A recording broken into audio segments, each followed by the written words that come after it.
มันสนุกตกสนุกตกก็เลยเห็ดก็เปียกเส้นกินเลยหนาวก็เปียกเส้นกินเด้อหมดเด้อสนุกตก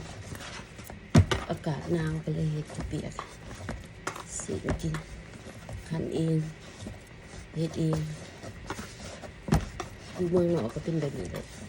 อยากกินยังก็ต้องเห็ดเองถ้าเบิ่งตอนต่อไปเนาะตัดเป็นดำมันจะมาเหลียงนะต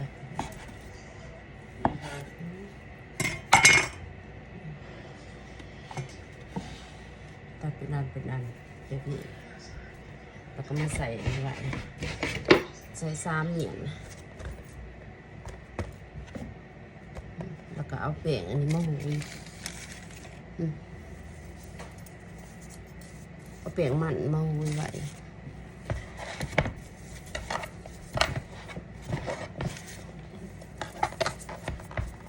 แป้งมันยี่ห้อนี้แป้งมัน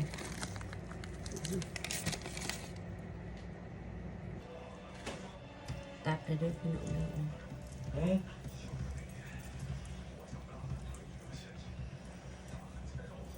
ถ้าผู้ใดบ่มีอันจักตัดก็ตัดมือเอาก็ได้เดี๋ยวชิมมั้ยหน้าหมอ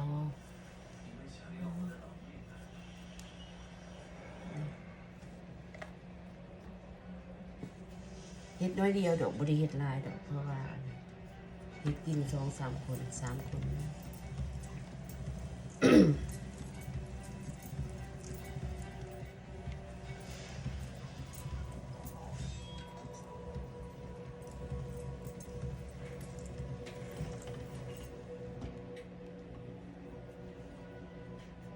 บิดไปสิไว้ใส่ไว้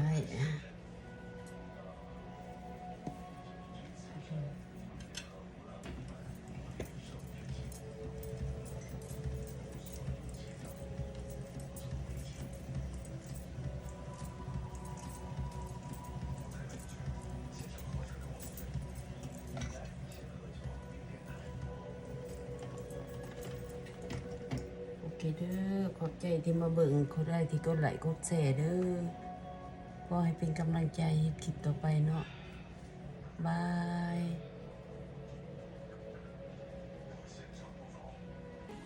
นี่เร็วๆสินี่มาเบิ่งหนังสุก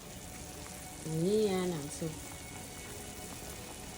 ลูกยำๆขมอนในวิวาน